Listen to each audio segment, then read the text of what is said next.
The wisest person I ever met in my life, a third grade dropout. Wisest and dropout in the same sentence is rather oxymoronic, like jumbo shrimp.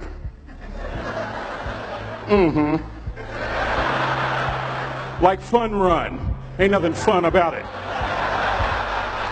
Like Microsoft Works, y'all don't hear me.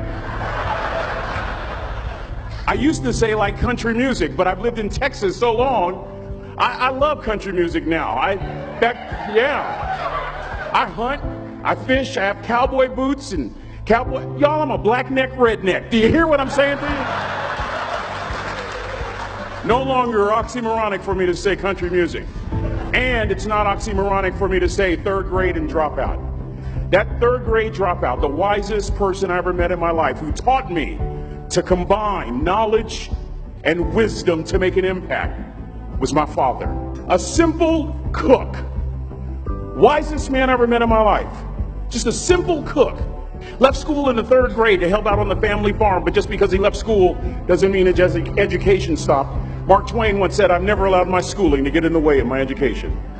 My father taught himself how to read, taught himself how to write, decided in the midst of Jim Crowism, as America was breathing the last gasp of the Civil War, my father decided he was going to stand and be a man. Not a black man, not a brown man, not a white man, but a man. He literally challenged himself to be the best that he could all the days of his life. I have 4 degrees. My brother is a judge. We're not the smartest ones in our family. It's a third grade dropout daddy.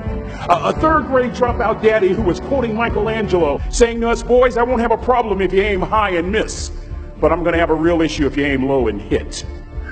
A country mother quoting Henry Ford, saying, "If you think you can or if you think you can't, you're right." I learned that from a third grade drop. Simple lessons. Lessons like these. Son, you'd rather be an hour early than a minute late. We never knew what time it was at my house because the clocks were always ahead. My mother said for nearly 30 years my father left the house at 3:45 in the morning. One day she asked him, "Why, Daddy?" He said, "Maybe one of my boys will catch me in the act of excellence." I want to share 2 things with you. Aristotle said, "You are what you repeatedly do." Therefore, excellence ought to be a habit, not an act. Don't ever forget that.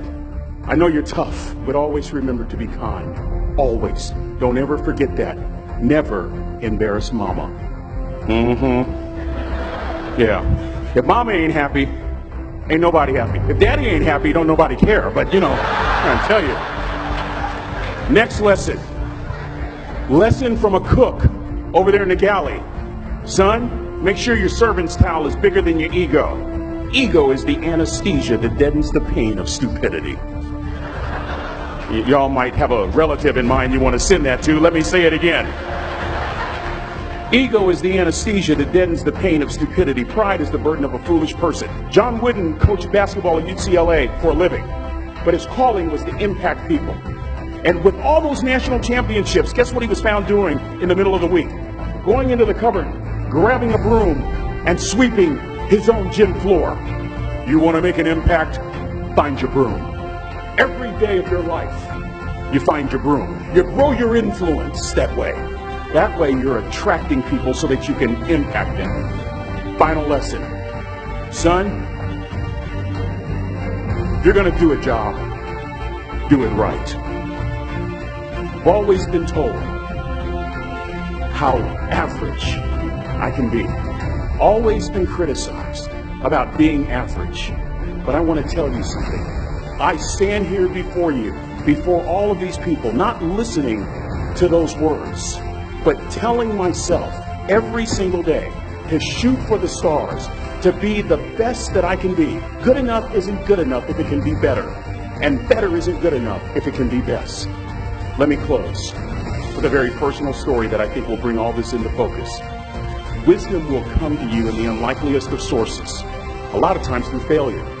When you hit rock bottom, remember this. While you're struggling, rock bottom can also be a great foundation on which to build and on which to grow. I'm not worried that you'll be successful. I'm worried that you won't fail from time to time.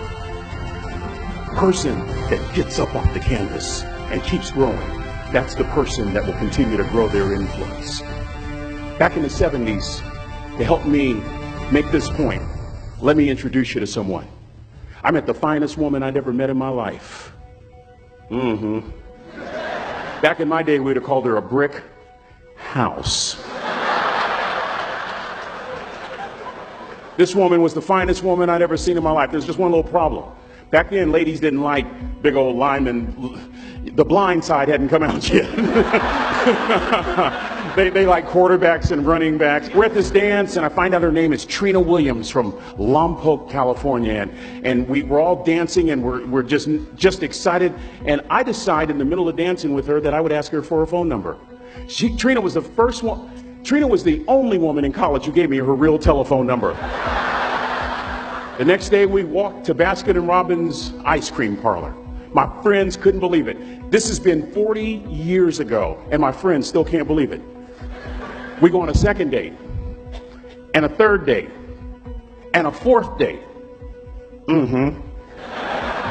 We drive from Chico to Vallejo so that she could meet my parents.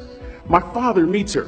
My daddy, my hero, he meets her, pulls me to the side and says, "Is she psycho?" But anyway, we go together for a year, 2 years, 3 years, 4 years. By now, Trina's a senior in college. I'm still a freshman, but I'm working some things out. I'm so glad I graduated in 4 terms. Nixon, Ford, Carter, Reagan.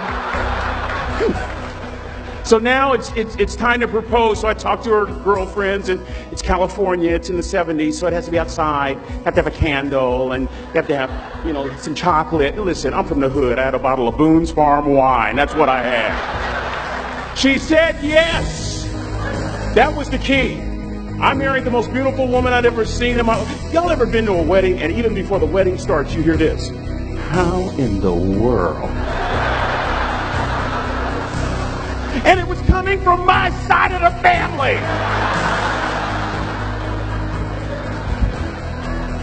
We get married, we have a few children, our lives are great. One day, Trina finds a lump in her left breast. Breast cancer. 6 years after that diagnosis, me and my 2 little boys walked up to Mommy's casket. And for 2 years, my heart didn't beat. If it wasn't for my faith in God, I wouldn't be standing here today. If it wasn't for those 2 little boys, there would have been no reason for which to go on. I was completely lost. That was rock bottom.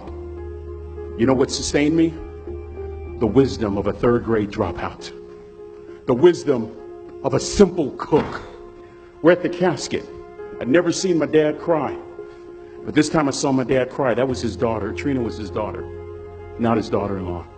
And I'm right behind my father, about to see her for the last time on this earth. And my father shared 3 words with me that changed my life right there at the casket.